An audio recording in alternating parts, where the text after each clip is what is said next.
Welcome to this explainer. Let's get right into it because today we're unpacking something absolutely fascinating. We're looking at the brutal, multi-layered gauntlet that institutional algorithmic trading strategies have to survive before they are ever allowed to touch a single cent of real money. Look, if you've ever wondered how the big players actually separate a true mathematical edge from just, well, pure dumb luck, you are exactly in the right place.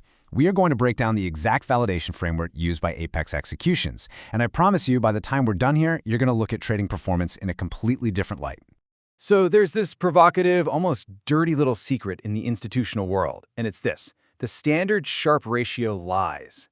Seriously. For years, retail traders and investors have totally worshipped that standard metric. They treat it like the ultimate measure of risk-adjusted return. But in the institutional space, it's treated with extreme suspicion. It's basically an illusion. So today, we're going to see exactly how the professionals completely shatter that illusion to find the actual truth underneath. Here's our map for today's obstacle course. We're going to cover the myth of trading luck, correcting that Sharpe illusion, blindfolded stress testing, surviving synthetic market storms, position sizing and regimes, and finally, the ultimate benchmark gate. Let's jump right in. Okay, Section 1. The myth of trading luck, stripping away the illusions. In a truly institutional environment, a trading strategy is never celebrated just because its backtest looks like this beautiful, perfect, upward-sloping mountain. Actually, it's treated more like a suspect until it's proven mathematically sound. Every single strategy has to earn its rank. Before a single dollar is deployed, these algorithms are forced through 6 intense layers of statistical validation. And the goal here? It's simple to say, but incredibly difficult to pull off. Ensure that absolutely zero luck passes through. If a strategy manages to rank on the Apex leaderboard, it means it just survives some of the most punishing mathematical scrutiny imaginable. Moving on to Section 2. Correcting the Sharpe illusion, finding honest performance. We really need to talk about why standard metrics are essentially lying to investors. See, here's the reality of algorithm development. If you run thousands of parameter trials during your research, tweaking a moving average here, slightly adjusting a stop loss there, your standard Sharpe ratio naturally just inflates. You're basically just curve-fitting your strategy to the past. So to fix this, institutions use the deflated Sharpe ratio, or DSR. This metric actively penalizes a strategy for taking too many tries. It also adjusts for those wild asymmetric price swings, what quants call skewness and kurtosis. What you're left with is a highly conservative, statistically honest measure of performance that totally strips away the inflation of hindsight. And to actually make it past this layer, the math is completely unforgiving. The deflated Sharpe ratio has to be equal to or greater than 0.60. But wait, that's not all. It's paired with another strict metric, the probability of backtest overfit, or PBO.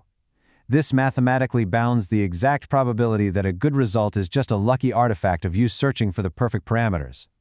For a strategy to advance, its PBO has to be strictly under 30%. If it fails here, the journey is over. It's tossed out immediately. All right, Section 3. Blindfolded stress testing. Optimization without peaking. So if a strategy actually survives the deflated Sharpe, it immediately gets thrown into the dark. We evaluate the algorithm against unseen data and completely take the training wheels off. This is called walk-forward validation. Think of it like a test where peeking at the answer key is physically impossible. First, you optimize the parameters on a historical block of data, the in-sample period. Second, you completely freeze those parameters. And third, you test that frozen strategy on the following unseen out-of-sample data window. There is absolutely no looking back allowed. This process repeats across the entire price history. And to pass, Apex requires a minimum 60% consistency across all of these out-of-sample windows. This gives you a realistic equity curve, not some curve-fitted fantasy. Then, they take that walk-forward validation and crank it up to the absolute limit with combinatorially purged cross-validation, or CPCV. A mouthful, I know, but it is arguably the most rigorous form of strategy evaluation in existence. The historical record is sliced up into multiple folds, but crucially they use what are called embargo periods between these folds to prevent any information whatsoever from leaking from the training data into the test data. It's kind of like shuffling a deck of cards, but implementing extreme measures to make sure you never accidentally memorize the order. They evaluate every single possible combination, which generates a whole distribution of performance paths instead of just a simple pass or fail grade. The strategy only survives if that distribution is tight and consistently positive. Section 4. Surviving synthetic market storms, stress testing against randomness. Okay, so the strategy works on historical data. That's great. But what if history had played out just slightly differently? A lot of amateur quants try to stress test their work by just doing a plain shuffle of historical data. The problem is, that destroys the way real market crashes and volatile periods naturally cluster together. So instead, Apex uses a Markov chain model. This generates synthetic market histories that are regime persistent.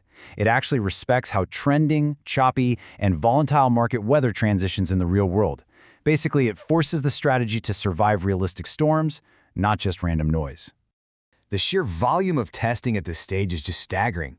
The strategy faces over 1,000 block bootstrap resampled paths just to ensure it isn't only profiting from one specific lucky historical sequence. Then it has to face 1,000 synthetic histories generated by that Markov chain we just talked about. And finally, a massive Monte Carlo simulation, which is essentially rolling the dice to reorder actual trade sequences 10,000 times. Instead of relying on a single maximum drawdown number, Apex demands 90% confidence intervals on everything. If a strategy looked amazing in history, but shows massive, wide confidence intervals here, it gets flagged as path-dependent and thrown right out. Section 5. Position sizing and regimes, because one bull run doesn't make a strategy. Now, the really crucial point here is that passing stress tests isn't enough if you're only making money when the market is easy, right? Everyone's a genius in a bull market. The strategy has to prove it isn't just a passenger enjoying a lucky upward trend. Market regimes change constantly. Therefore, a strategy's performance is sliced up by regime: bull markets, bear markets, and lateral sideways markets. The absolute requirement across the board is a positive expectancy.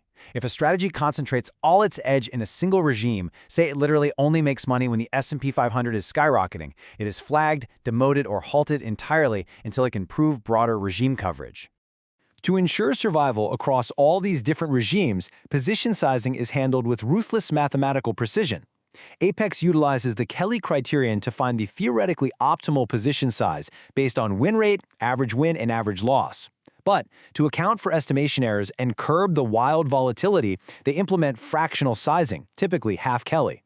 And they don't even stop there. They build in automatic drawdown override circuit breakers. If a strategy's equity curve ever breaches predetermined thresholds in live trading, these breakers automatically halt or demote the algorithm. It's a built-in safety net signaling a potential regime change. Which brings us to Section 6, the ultimate benchmark gate, Gate 7. All right, we have arrived at the final boss. The strategy has survived the deflated sharp, blindfolded walk forwards, 10,000 synthetic market storms, and all that regime slicing. But there is one final, ultimate test standing between it and the live market. It all comes down to this incredibly simple, yet totally devastating question. Does it beat doing absolutely nothing? Because think about it.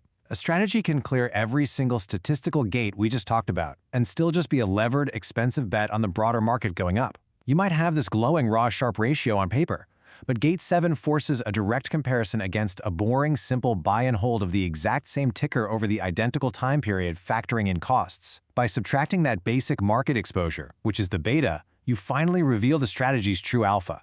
The math here is absolute. The alpha must be greater than 0%, period.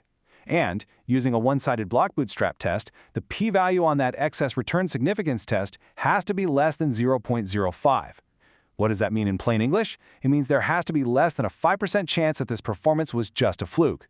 This proves the edge is real, actual skill, and not just market noise dressed up as outperformance. No alpha, no pass. It doesn't matter how pretty that raw sharp ratio looked back in layer 1.